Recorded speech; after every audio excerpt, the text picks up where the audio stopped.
Hello, welcome to the course SJPHY2B02 Mechanics 2. The contents of this course is taken from an Introduction to Mechanics by Klepner and Kolenko. In today's class, we will start our discussion on Module 2, Central Force Motion. In the last semester's course, we got introduced to Newtonian mechanics, where we tried to solve classical mechanical systems using Newton's laws. So we know that it's Newton's fascination with planetary motion that led him to formulate his laws of motion and also the law of universal gravitation. And his success in explaining Kepler's empirical laws of planetary motion marked the beginning of modern mathematical physics. And as you know, planetary motion takes place in the gravitational force field, which happens to be a central force field, and there are other types of forces like electrostatic force, magnetostatic force, etc., which we encounter in our daily lives. All these come under the central force category. So in general, central force play an important role in many branches of physics like particle scattering, atomic structure, space navigation, etc. So what we are going to do in this chapter is to apply Newtonian physics or Newton's laws of motion to the general problem of central force motion. So we will start by looking at some of the general features of a system of two particles interacting with a central force f of r cap, where f of r is a scalar function of the distance r and r cap is a unit vector along the line of the centers. And we will find that after making some simple change of coordinates, how to make use of the conservation of angular momentum and energy to get a complete solution to this central force problem. So let's take a very simple system of 2 point masses m1, m2 interacting via a central force given by this particular expression. So first step, identify the positions of the masses using a reference frame. So R1, R2 be the positions, and you can see that the distance between these 2 point objects is given by r vector, where r vector is nothing but r1 minus r2, and r cap is a unit vector along the direction of r vector.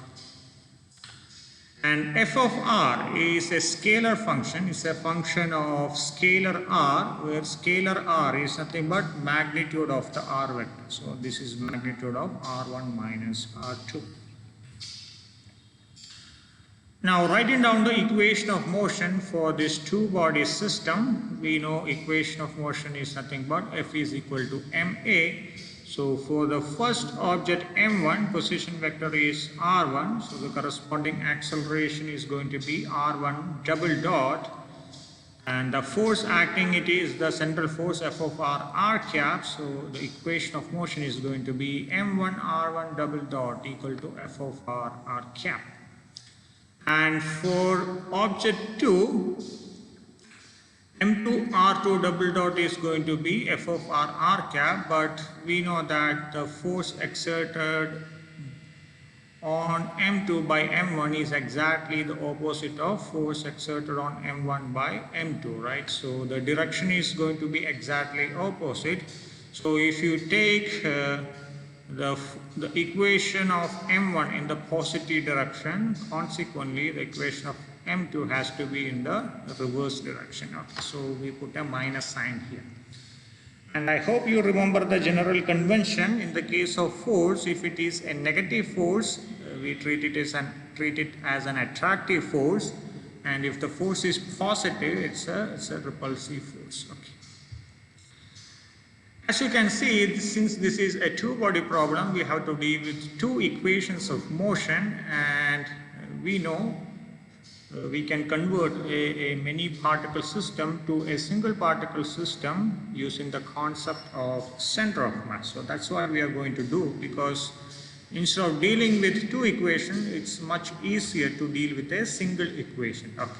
So for this system, I know the position of the center of mass, capital R, is going to be M1 R1 plus M2 R2 divided by M1 plus M2.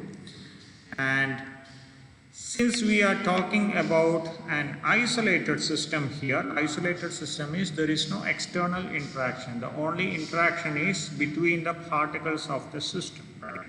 So the external force is essentially zero, which means if you look at the center of mass, since the external force is zero, the center of mass is going to be at rest. So the equation of motion of the center of mass is R double dot equal to 0. So this is a trivial equation. If you want, you can solve it. What you do, this is a second order differential equation. R double dot is nothing but acceleration. Okay.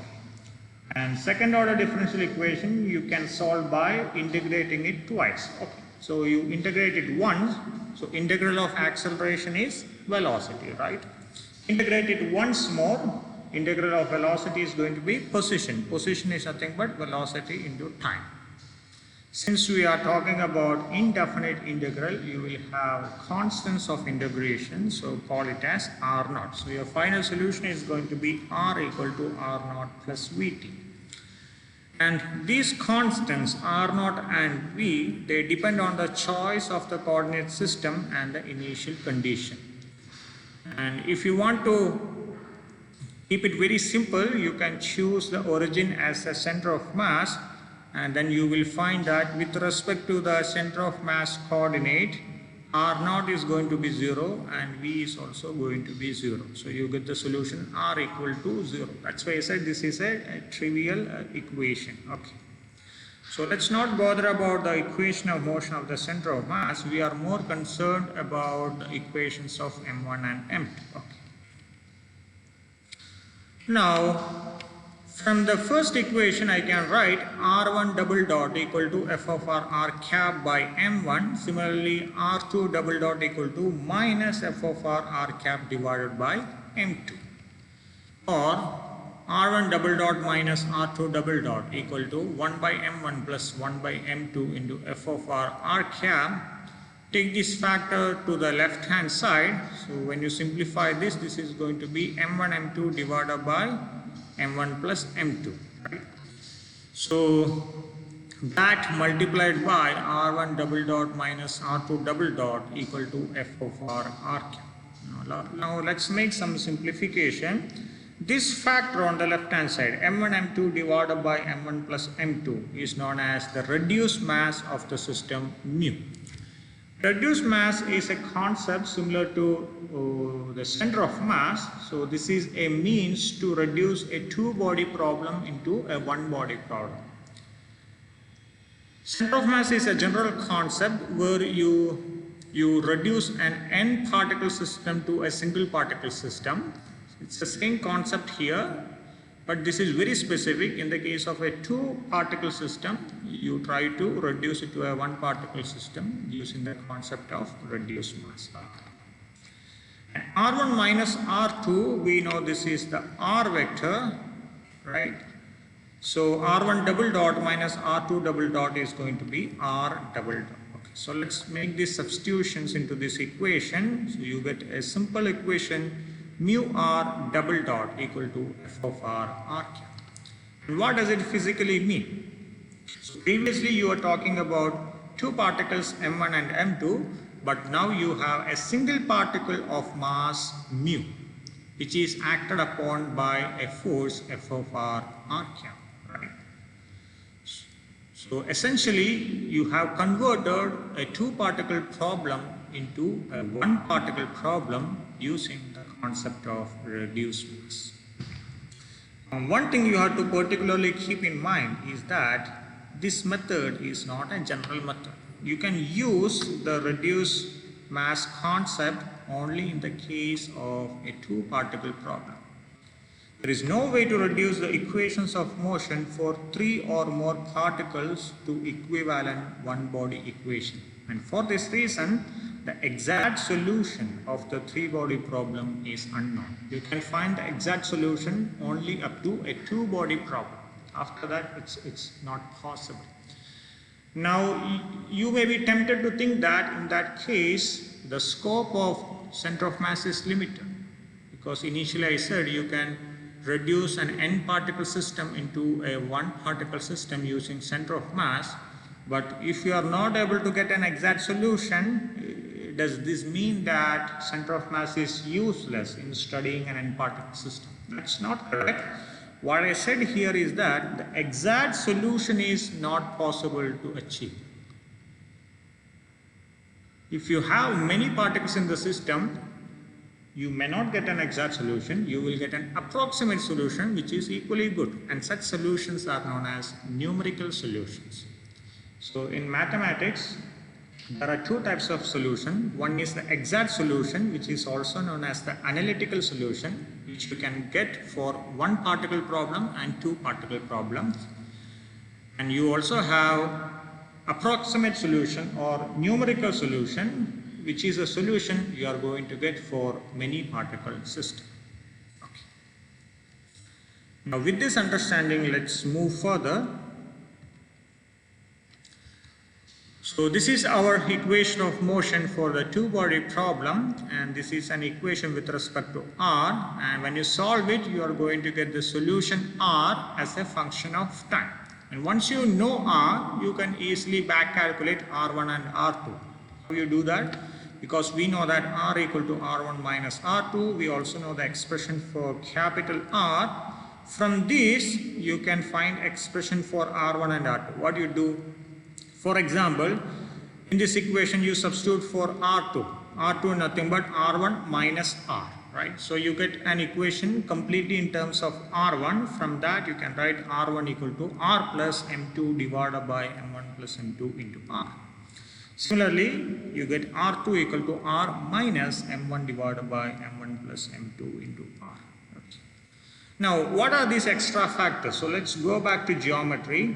So this is M1, M2, R1, R2, and we know that the center of mass is going to be somewhere in between along the line of the centers. And let's define two new vectors, R1 prime and R2 prime, with respect to the center of mass. So R1 prime is the position of M1 in the center of mass coordinate system, and R2 prime is the position vector of M2 in the center of mass coordinate system. Now, if you look at this triangle from the rule of vector addition, you can write R1 equal to capital R plus R1 prime, right? Now, when you compare this with this equation, you can find R1 prime is nothing but M2 divided by M1 plus M2 into R. So this factor M2 divided by M1 plus M2 into R is nothing but the position of M1 in the center of mass coordinate system. Same way, minus M1 divided by M1 plus M2 into R. This is the position of M2 with respect to the center of mass coordinate system. Now, even though we found the solution to the equation of motion, the complete solution depends on the particular form of f of r, because depending on the force field, the expression is going to change. In the case of gravitational field, f of r will be g m1 m2 divided by r square.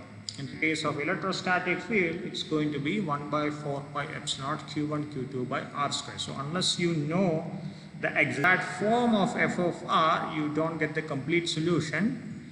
But irrespective of the form of f of r, a number of properties of the central force motion remain general. So in the next couple of lectures, what we are going to do is we will discuss about the general properties of central force motion.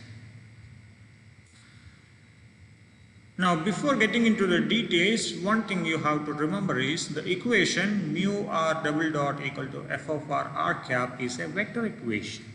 Okay, and vector has three components, right? If you're taking Cartesian coordinate system, it has x, y, z component. So even though this appears like a single equation, if you resolve into individual components, you will have one equation corresponding to each component. So you have in total 3 equations. Okay. So this is going to be a problem, right? Because the idea of introducing reduced mass was to convert a 2 equation problem to a 1 equation problem. But at the end of all that exercise, still we are left with 3 equations. Okay. So what we are going to do is we will make use of the conservation law to find some general properties of the solution which help us to reduce the equation, the vector equation, into an equation in a single scalar variable. In that way, the mathematical analysis is going to be much more easy for us. So, the conservation principles we have learned in the previous semester, conservation of linear and angular momentum, and also the conservation of energy, are going to help us in a big way in analyzing central force motion. Coming to the general properties of central force motion, we had a glimpse of it in the previous semester, so we will discuss in more detail now. First one, in the case of central force motion, the motion is confined to a single plane, because we know that central force F of r cap is along the r vector. And if you take the torque corresponding to this force, torque is nothing but r cross F, right? And you will find that in this case, r cross F will be 0 because r cap is nothing but r vector divided by its corresponding modulus. We have done it in the previous semester. So when you take the cross product of 2 parallel vectors is going to be 0, so the torque is 0. Now, when the torque on the reduced mass mu equal to 0, we know that torque is nothing but rate of change of angular momentum, tau equal to dl by dt. When tau is 0, L is a constant. So, angular momentum by default is a constant in the case of central force motion. And in terms of reduced mass, I can write angular momentum vector L equal to r cross mu v, where v is the velocity, which is nothing but dr by dt. Since this is a cross product, L is going to be perpendicular to both r and v. Okay, so r is always perpendicular to L. So that's the bottom line. And we also know that L is a constant. L is a vector. So when I say L is a constant, the magnitude of L is constant, its direction is also constant. Okay, so we know 2 things now. The direction of L is constant and the direction of L is always perpendicular to R. Right? So if you take L along the Z direction, then R can only move in a plane perpendicular to L, and the plane which is perpendicular to L is the XY plane, right? So as long as L is along the Z direction, the motion is confined to the XY plane. So this is the consequence of central force motion. Okay. Now, for simplicity, we are going to choose the polar coordinate system, because in the case of rotation, the analysis is going to be much easier in the case of polar coordinates compared to the Cartesian coordinate system. Okay.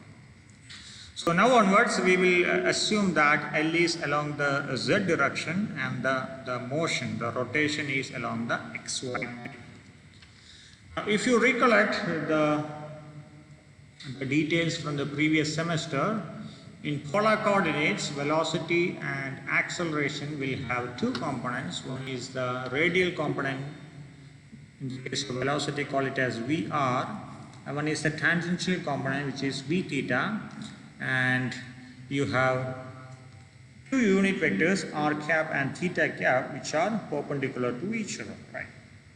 And we also know the exact form of VR and V theta. VR is r dot and V theta is r theta dot. We also know the relation between r cap and theta cap, dr cap by dt equal to theta dot theta cap, and d theta cap by dt equal to minus theta dot r cap. So this is because unlike I cap and j cap, which are constants with respect to magnitude and direction, r cap and theta cap, their magnitudes are constant, magnitude is 1, but their direction is not a constant. It changes depending on the position, or in the case of motion, you can say it changes as a function of time. So that's why when you take a differential of any of these parameters, you need to find the derivatives of r cap and theta cap. Okay. Now, we also know the expression for acceleration. Acceleration has a radial component ar and tangential component a theta. We know the specific expression for that. Ar equal to r double dot minus r theta dot square, and a theta is r theta dot plus 2r dot theta dot. So we have done all this derivation in the previous semesters. If some of you have forgotten this, you can refer to your lecture notes of the previous course. Okay. Since this is the expression for r double dot, what we will do now, we will rewrite the equation of motion mu r double dot equal to f of r cap in the polar coordinate system. Okay, so let's do that. So r double dot is this much, multiply it with mu, so you have to multiply each component. So mu into r double dot minus r theta dot square r cap plus mu into r theta double dot plus 2r dot theta cap equal to f of r cap. So we have a vector equation, which means you need to compare the terms component wise.